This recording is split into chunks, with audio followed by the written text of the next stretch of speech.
Everybody, welcome back to the Tournament of Shame. It's round 5. Final round of the Red Robin. The Red Robin. The Red Robin. Yum. Final round of the Red Robin. It's delicious. I've got Nick here. Hey. What's up, man? I've never eaten at a Red Robin. They're actually one of my favorite restaurants. What do they have there? Like casual pub food or? They've got those steak fries. Oh, that you sounds ever had steak good. fries? Yeah, there's just thick cut fries, right? Yeah. They're Nothing really wrong with good. those. They're bottomless, too. Wow, that's a lot. Anyway, we wanted to take this opportunity to mention that Red Robin is the newest sponsor for the Tournament of Yep. Shame.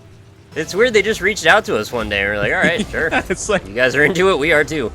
it wasn't even an official spokesman of Red Robin. It was like redrobin@gmail.com, and he said, if you guys want to send me $50, I'll make sure it gets into the right hands and, you know, like talk to Red Robin for you. The name I remember seeing was Red Knob End, but we just went along with it. I didn't think that was that good. was ridiculous. I thought that was going to go off the top crossbar. But, no, yeah, anyway, we're making a whole bunch of money off this now. It's pretty great. Just this last episode, though. The other one's not so much. Right. It was strangely like, we only want Nick and Baer to talk about it. Like, they were especially adamant about not letting Dan talk about it for some reason. They specifically mentioned that in the contract. No Dan Giesling. Yeah. No Dans. Like, not even just Dan Giesling, just Dans in general. Oh, I thought it had something to do with Big Brother, maybe. That, like, maybe they had, like, a counter endorsement from TGI Fridays. Yeah, you know what? That makes a lot more sense now that you mention it. I wonder if Dan just has all sorts of, like, He's got a portfolio. Yeah, man. Like, he's got to know a bunch of pokes. You guys know a bunch of pokes? Like a poke of pigs? No, like, you know, like polka? Polka? Or no, people Polka from Poland. Poles, that's the one. Poles are from Poland. And Dan knows Poles. Dan knows Poles. All right. Dan I won't knows tell him Poles. you said it. Yeah, it's a good YouTube name, though. So all I'm doing in kickoff meta these days is just trying to stop it from going anywhere. Right. Like, I thought that as was the long ideal as- movement, actually. Okay, I'll just give you that goal. Thank you. Sure, whatever. It's just, I feel like as long as the ball just stays in the middle of the field, then that's the best result for me. There's like a second qualifier to that, and it's not only do you want it to stay in the center, but you want to not get kicked in the air very high, so you have a quick recovery. Right, yeah. So you got to make sure your center of gravity is balanced enough to where you're going to be able to get down and get going.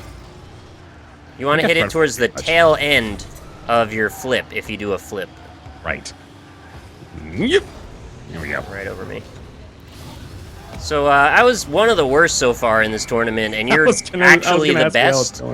And I didn't even have any illusions that I'd get a point in this one, so don't expect in the rest of this video that I plan on getting any points.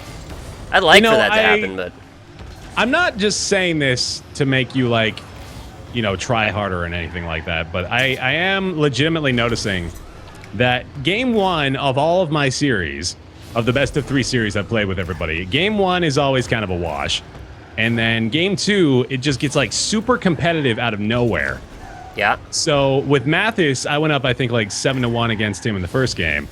And then he nearly beat me. I ended up winning 4-5, but he was leading for the majority of the game. Uh-huh. So something turns on for people in game 2. All right, well, maybe you need the moment to catch the strategy on from your opponent. Yeah, it's like play the player, not the game.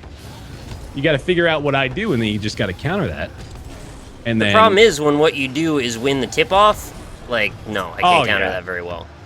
That's true. That's just rock, paper, scissors. Getting the tip-off in your favor is just a nice little bonus. What we want is just a whole new beast, though. There's so many different things. See, the neurons that typically fire for me when I just did what I did, which was set up the ball, are, okay, positive reinforcement, you did a good thing, now you can kind of relax for 3 seconds and see if your teammate's there, then go back and catch it if they aren't. Yeah. Unfortunately, what actually happens, you just lose a point. Yeah, I mean, I kind of echo that.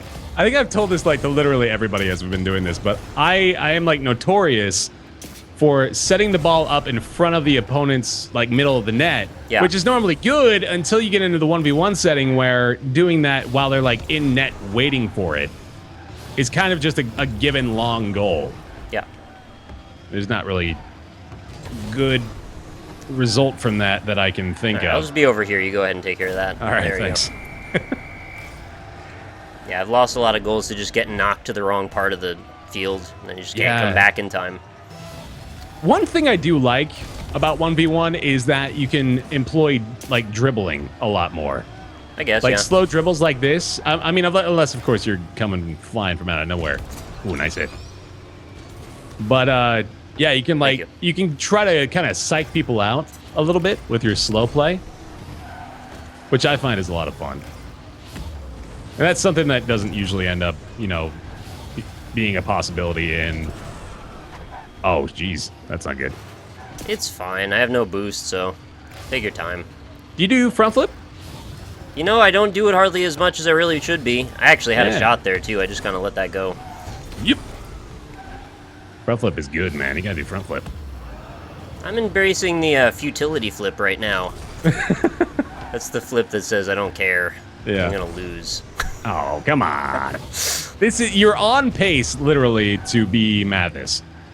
What is that supposed to mean? You're on Mathis' pace. Like, as far as the actual results of the game are concerned. No, you're literally transforming into Mathis games before my very eyes. I mean, for my YouTube career, that would probably be a good thing. I just didn't know what it meant for Rocket League. You want to play Honey Pop all day? Not really. But it's working for him. Yeah. I'm not entirely sure I know what that is. He claims to really enjoy it. It's like a match 4 game, right? Or match 3 game.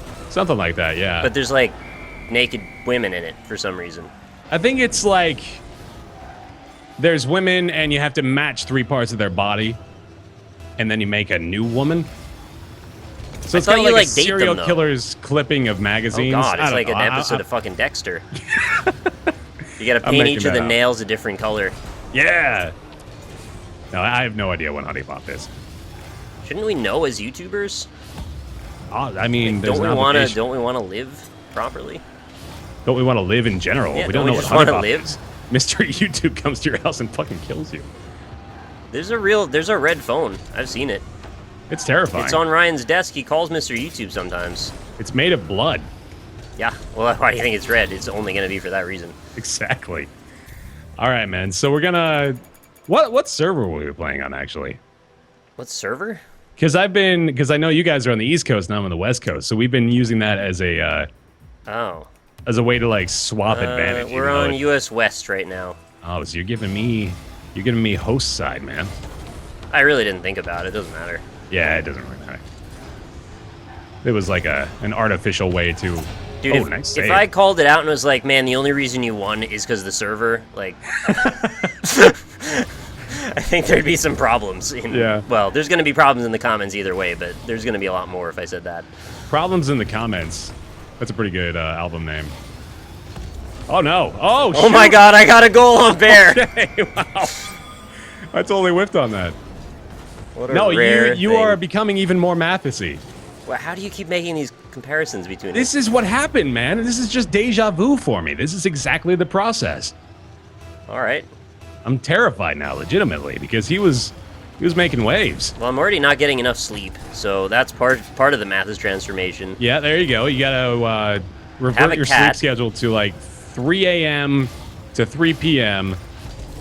Ooh, that was fun. I did play that survival sim game Grav the other day. Shit, maybe you're right. I think you're actually Mathis. Have you thought about that? This out now. All right, now I'm gonna start listing pros and cons. Oh yeah, that's true. Okay, so pro, more subscribers. Yeah, way more subscribers. I get to hang out with TB all the time. Yeah. Well, I don't get to win the Rocket League tournament, so that's a con. Yeah. Well, I don't know. Maybe I shouldn't say. You become Dan. You like badger Mathis all the time. Dan's Gaming? Dan's Gaming, too. I wish Dan's Gaming badgered Mathis. More people need to do that. Why don't we know more people? That's a good one. That's just a good general There's like question. So many people on Twitch and YouTube that we just don't talk to for some reason. I have no idea why we do that. Yeah. I don't know. We got this little community. We just like locked off the gates. It's just a great way to phrase that, too. Why don't we know more people? It's a big problem. We should just, like, start an initiative in our group of, you know, Let's go meet people. I mean, it would probably be a lot of fun. I don't really see a downside to it. Yeah, sounds pretty awesome. I like people most of the time. Well, maybe you could just start with you and me. We'll branch out little by little, and then maybe we could bring more people in. Started like a program, so it'll be like Baer exchange one program. person every day. We'll call it Baer and Nick Lick Your Dick. Nobody will I can see quite a market for that. Yeah. I mean, like, you don't tell them what it is right out of the gate, but use words like synergy and effective management solutions. People will come to the door. No question. Do we actually lick their dick, or do we just, like, make videos with them? No, dick is like an acronym, and so is lick. So it's like directed, informative. Yeah. Commercialization. I don't know what the K stands for. Baer and Nick's leadership initiative to conquer Kentucky. And then, like, That's a weird acronym. Yeah, well, it's also very specific. I don't know if we really, like, have a branched out marketplace by that. I have no interest in Kentucky, by the way, so you can just have Kentucky. You just want to give me Kentucky? Yeah, I'll take the friends. You can have Kentucky. Okay. Sorry to any Kentuckians out there. I don't really want Kentucky either, to be honest. There's nothing against Kentucky. I just don't think I should own a state. Kentuckites? Is it Kentuckians or Kentuckites? I think it's Kentuckites. I'd want to be a Kentuckite. But Kentuckian sounds a lot more like it's actually like a thing. Plausible, even. Yeah. I don't know. Kentuckyites, let us know. Have you ever been to Kentucky? I've never been to Kentucky. Me either. It's not really on the top of my I want to go here list. I had not a debate, but I had a communications law professor in college. What are the laws? Well, there's only one, and it's be yourself. Oh, okay, good. I learned a lot in college. But he was giving us crap for not being well traveled. Thank you. And he was saying, like, he was talking about, I think it was some place in Iowa. Oh, where Slipknot came from. Yep. Yeah, maybe. It was like Slipknot's hometown, but it has some sort of significance in communication law. Okay. And he was telling us, he was asking the class how many people had been there. And of course, nobody raised their hand. And he looked at us all with like this disappointment of a father in his eyes, and he said, "You all need to be more well-traveled." Just as a general rule. Everyone. Yeah, just a rule of thumb about our lives. I didn't know if he was being facetious about it, but I found a lot of issues with that. Like, namely, first of all, we're in college. We're probably not budgeting a ton for, like regular travel or anything. Yeah. And then second of all, if I could, scrounge together the funds to go on a little trip for myself, probably not going to Iowa. I'm going to be honest. I'm probably not going to go to fucking Iowa, of all places. I wonder what he thought you were going to find there, really. Just, you wanted to go research this communications law in Iowa while you're in college and you got to go to classes and you have no budget? Right. And, like, I'm not sure it was Iowa, but I know for a fact that it was nowhere that I would choose to go of my own volition. I had a similar thing happen in my college, actually. There's a very overzealous professor. He's from the UK. And he's just, like, really kind of pretentious and a bit of a dick to everybody. Yeah. And his big thing was, since we were in upstate New York, we needed to constantly be traveling to New York City just because. Right. Because there's art everywhere in New York City, and we were in art school, so, like, we need to go see it. Problem is, it's, like, $80 round trip to get on a bus to spend your entire day going to New York City. Mm-hmm. And you also have, like, schoolwork to do every day. So I don't know how exactly he expected us to do that. He actually was pissed that we didn't have Metro cards. He was mad. Like, why would we ride the subway in New York City if we don't live there? I guess, like, it's his idea of, like, a representation of the intelligence level of his classroom. I don't get it. How do these motherfuckers... How do they be so dumb that they ain't got no Metro cards? We're so not cultured. You should play I Want to Get Cultured, actually. That would help you out. It's a needle game, isn't it? Yeah, it's one of those needle games. Ooh, good block.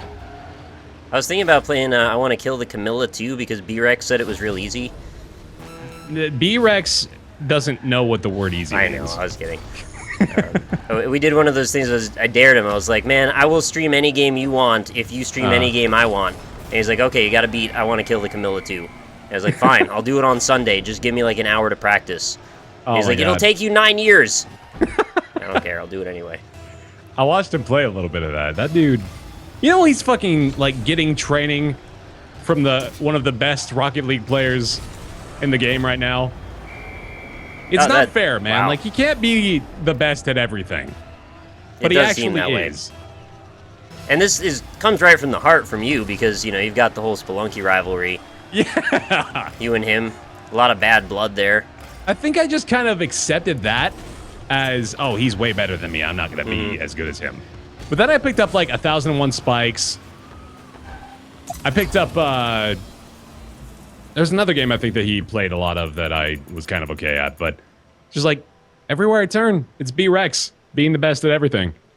Well, it's ridiculous. Rex, that's what he does, part of his name. Yeah. So I just kind of stopped playing about halfway through that because there was no coming back from it. You scored like 1,000 points. That's okay. It's pretty wild. It's all for fun. Good game. Thanks for watching the Tournament of Shame. Good games, and man. This will be my exit from the finals unless we make rules around that, but, you know, it was a good time. It goes. Later, everybody. See ya.